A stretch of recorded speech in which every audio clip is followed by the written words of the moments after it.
There was total chaos at the Madlanga Commission this morning when witness F started showing some serious ANC mentality of telling Justice Madlanga what he wants to do. First, his overnight lawyer arrived 8 minutes late with pathetic excuses. Then, the witness filed a last-minute court application trying to block his own testimony. And when that failed, he said he will not participate. But I have to salute Justice Madlanga, because what he did today is outstanding. He forced this witness to testify anyway, allowed the commission to use WhatsApp messages from the witness's phone as evidence, and then evidence leader Matthew Chaskelson systematically destroyed this man using his own messages. So smash that like button right now, because I'm about to drop one of the greatest analysis you've ever seen. And trust me, you need to watch until the end, because the bombshells just keep getting worse and worse for this witness. Dlamini, bring the first video on screen. If we can start on page 320 of the exhibits file.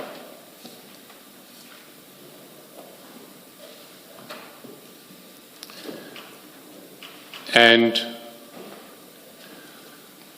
there at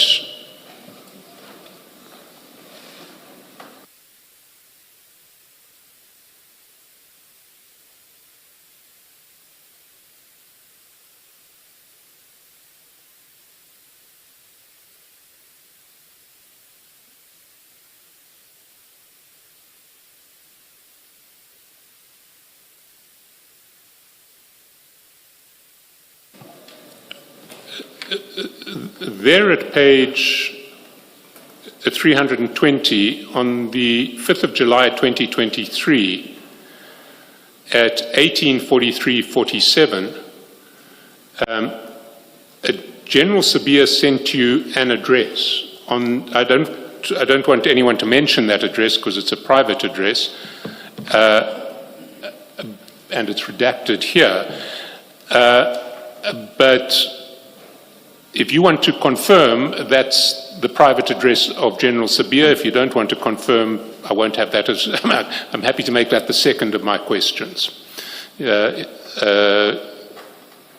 I'll put, for now, I will put it that that is the private address of General Sabia. And after some time, that private address was sent to you at 18:43. At 19:02, you responded, "I'm here at the gate."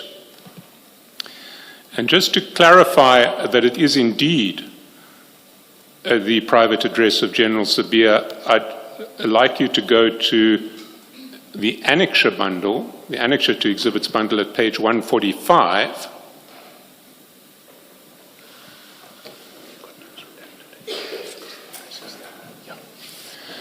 And if you put that address into Google Maps, this is the image that is generated.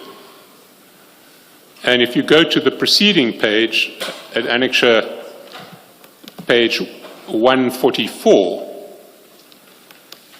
you will see a picture of the news coverage on the day that General Sabia's house was raided. And if you compare 145 and 144, you will see that they are the same property. Don't need you to answer anything in that regard. Mr. Chaskelson, should we not just get him to confirm if that is so? Or you consent that I'm happy. He doesn't have an attorney present with him. I don't think this is a contentious question, but I don't. I said I wouldn't ask him to. I think let's have. I confirm is the address, commissioners. Thank you. And I confirm also that my attorney is present with me now. Thank you. If we can then go back into the exhibits bundle and to page 46 of the exhibits bundle,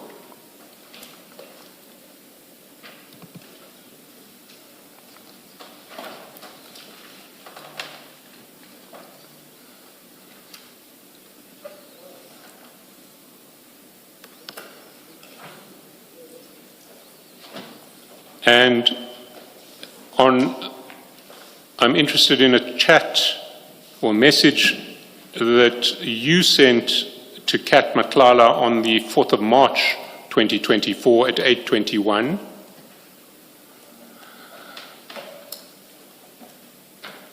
You sent a contact card,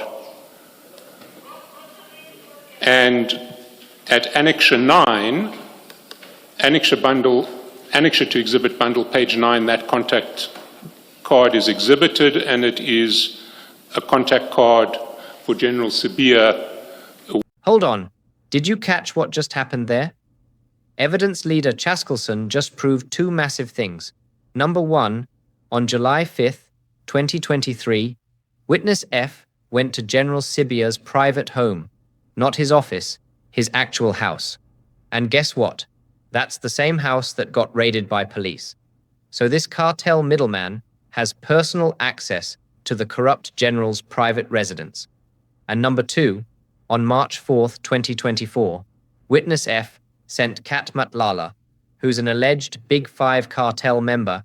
He sent him General Sibiya's contact card with his phone number. So he's literally connecting the cartel boss with the corrupt police general. He is the middleman. But wait, it gets so much worse. Now watch this next bombshell about the deputy president. Dlamini, play the video. Are you ready to display the correct object? We have got the correct object. Oh, okay. So that is the image that was sent to you by the late Deputy President. He followed that up with what appear to be videos demonstrating the use of this weapon.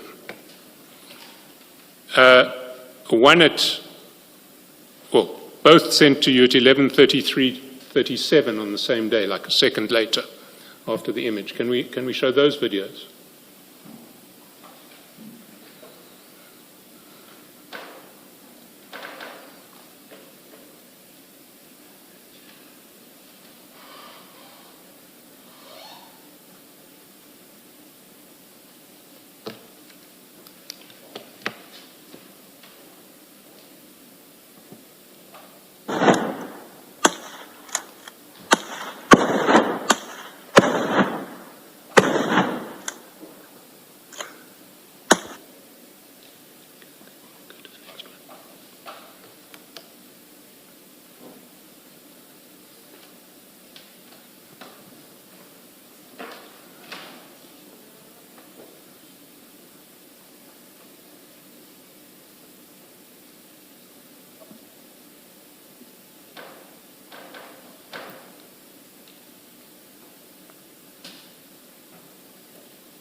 Witness F, I've read through loads and loads of your chats, and I haven't seen you taken aback or nonplussed often, but it seems that you were then, because at 11:35, if we go back to page 701. Perhaps before that, do you confirm, Witness F, that you did receive the image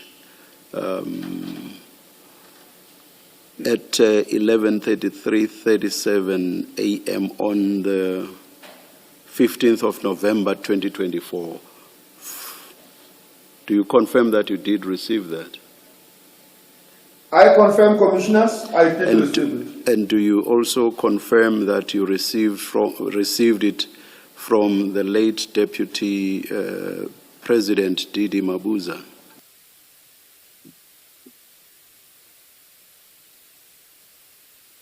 I don't confirm that, Commissioners. It was his nephew.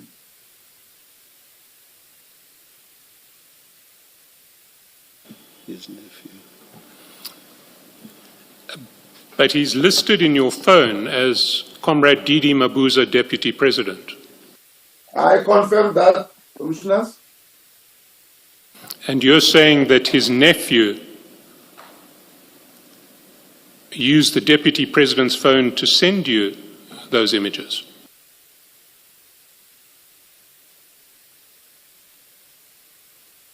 I confirm. So, the late Deputy President's nephew had access to his phone to send you messages of this nature. Is that your evidence?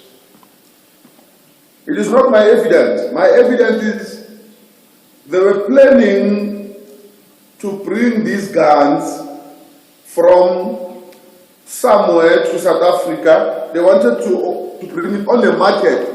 Actually, when you open there at page 702, you will see the prices there, as he was showing me on how do they range from how much to how much. If they can buy them in bulk.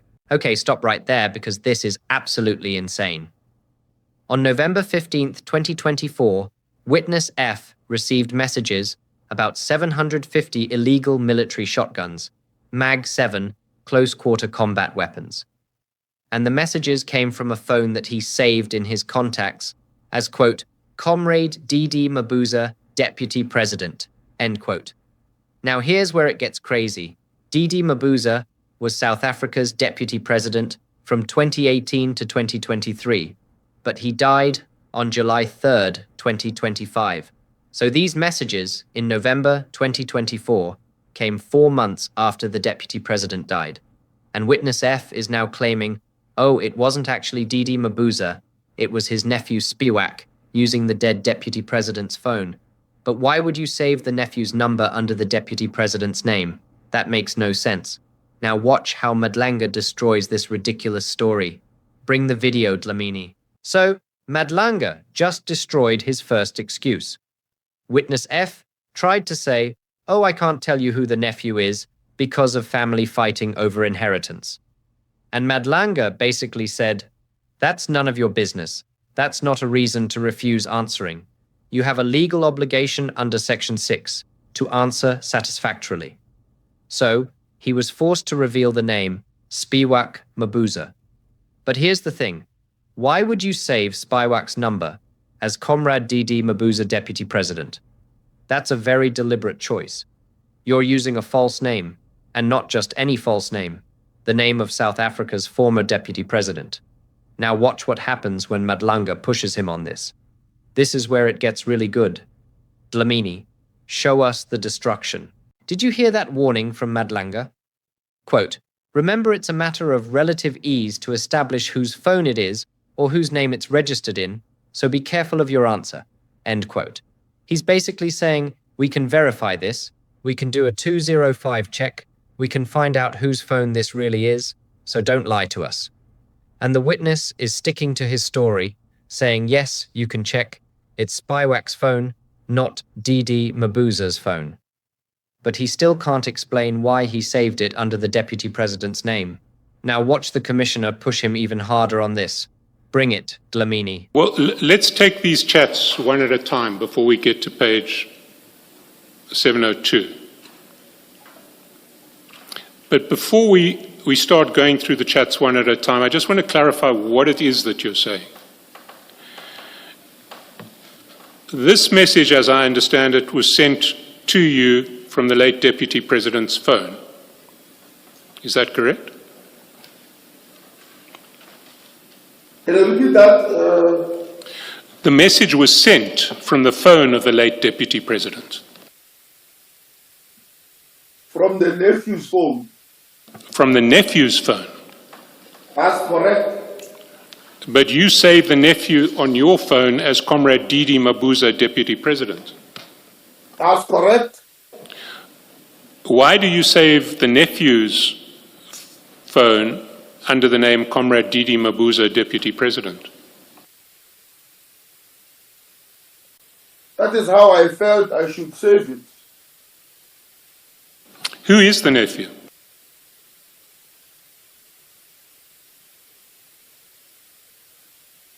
I think I must protect his identity as well, due to the fightings amongst the family of Didi Mabuza.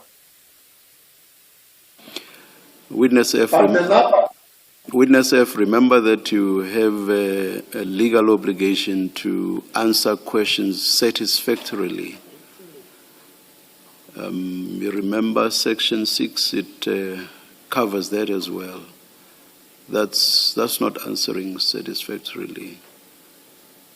It's not your business to protect that witness, or rather that person.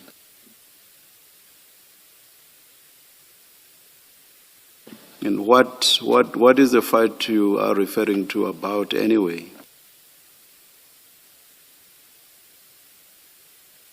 The inheritance or the will of the former deputy. See, that is, from where I'm sitting, that is none of your business, Witness F.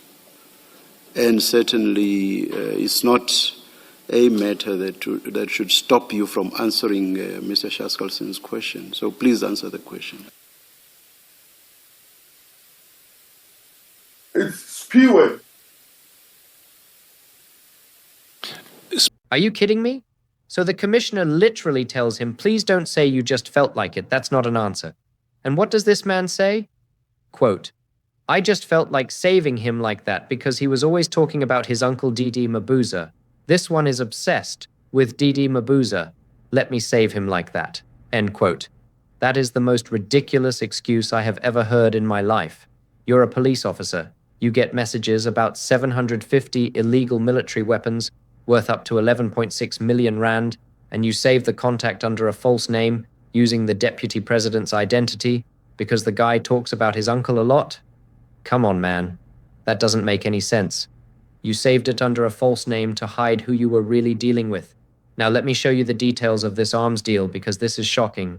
Dlamini, play the prices. Witness F, why would you, I mean, it's quite a deliberate decision to save somebody's name in general, to save a person's name under another person's name. And worse, where you are using the name of a deputy president. What is your reason? You must have had a reason why you did not want to save Mr. Siphiwe Mabuza's name on your phone, and you use the cover on your version. You use the cover of the deputy president's name. Why did you not want to save Mr. Siphiwe Mabuza in his name? And please don't say you just felt. Don't say you just felt like it, because that is not the answer. Thank you, Commissioner. I just felt like saving him like that because he was always talking about his uncle Didi Mabuza. That then when I said his number, I said him the way he portrayed his uncle or that Didi Mabuza. That is, at that particular time, I saw it fit to save him like that. Not that maybe I was covering something, or no. It was not like that. I was saving because I felt that, no, this is the right thing to do. This one is obsessed with Didi Mabuza. Let me save him like that. Thank you, Witness F. Let's go back to the chats. You say at 11:35, what's happening here, my man? At 11:36, you get the response. Hey, brother, do you have a market for a compact CQC, close quarter combat, 12-gauge shotgun, manufactured in South Africa? So when you earlier said it was imported, that was wrong. Pick attached. I have access to 750 units in knockdown component form, plus spares, ready to be ready for shipping with matching flashbang ammo, see videos, at family price. That was sent to you. That's correct. It was sent to me. As I said to you, according to me, when you told me they were to be taken from somewhere to South Africa, That is the reason now in your statement, the statement that you just read now said they were ready to be shipped here and to be sold on a family price. So that is the reason now I'm saying, according to me, he said they were not from here. It does actually say manufactured in South Africa. Do you see that now? That's correct, I see that. Your response at the time was, I need to see and test. That's correct. And then over the page, the person trying to get you to take up this arms deal said, just tell me when and I confirm. And then said below, they need to order on sliding scale pricing on the MAG 7 unit first. 1 to 5 units, 15,500 each. 5 to 10 units, 15,000 each. 10 to 20 units, 14,500.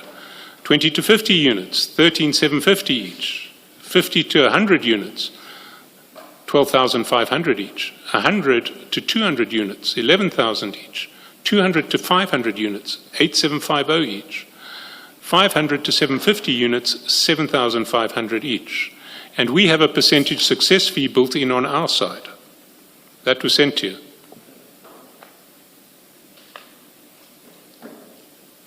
Is that correct? That's correct. Had you previously engaged in any arms deals with either the Deputy President or his nephew? So there you have it. 750 MAG, 7 close quarter combat shotguns, manufactured in South Africa. Prices ranging from 15,500 Rand down to 7,500 Rand per unit, depending on how many you buy. If you bought all 750 units at the lowest price, that's 5.6 million Rand. At the highest price, that's 11.6 million Rand. And it includes flashbang ammunition. These are serious military-grade weapons. And Witness F's response when he got this offer was, quote, I need to see and test, end quote. So he was interested. He wanted to check out the weapons. But then when asked what came of the offer, he says, I don't know. Really? You said you need to see and test, but you don't know what happened after that? That doesn't make sense. Now watch how Chaskelson traps him on this lie. This is the final blow. Dlamini, bring it home. No, I did not. And what came of this offer?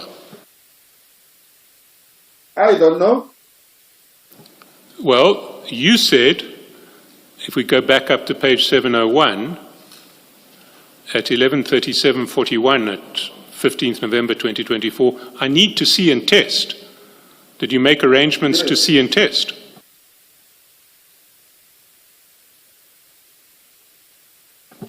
Did you make arrangements to see and test?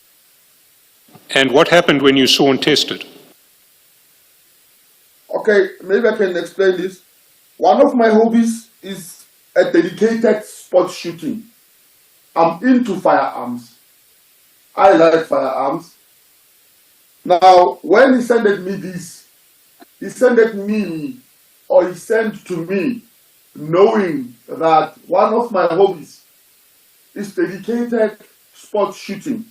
That is the reason when you hear him saying, can we find a market for a combat or compact? Witness F, I thought, Witness F, if I understood the question, I thought it was a simple one. Did you see and test? I did not. You didn't? No, I didn't. At this point, Mr. Boom! There it is. Witness F just got caught in another lie. He tries to give this long explanation about, oh, I'm into sport shooting, I like firearms, that's why he sent me this, blah, blah, blah. And the evidence leader cuts him off and says, hey, I asked you a simple question. Did you see and test the weapons? And he's forced to admit, no, I did not. So his entire excuse falls apart.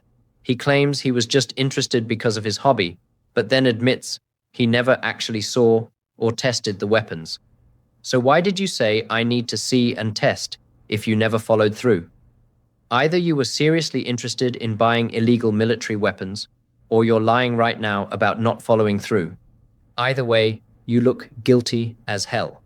And this whole story about it being the deputy president's nephew, saving the number under a false name, because the guy talks about his uncle, being into sport shooting, it's all falling apart under questioning. So let me summarize what we just witnessed, because this is one of the most devastating testimonies at the Madlanga Commission so far. Witness F, who's a police officer accused of being a cartel middleman, got systematically destroyed by his own WhatsApp messages. Number 1, he visited corrupt General Sibiya's private home, and we have the receipts. Number 2, he shared Sibiya's contact with cartel boss Kat Matlala, proving he connects criminals to corrupt cops. Number 3, he received an offer for 750 illegal military shotguns worth millions of rand from a phone saved as the late Deputy President D.D. Mabuza. Number 4, he lied multiple times saying it was the nephew, but couldn't explain why he saved the nephew's number under the Deputy President's name. Number 5, his excuse that, oh, the nephew talks about his uncle a lot, so I saved it that way, is absolutely pathetic. Number 6, he lied about being interested in the weapons for sport shooting, but then admitted he never saw or tested them. Every single lie got destroyed by the evidence.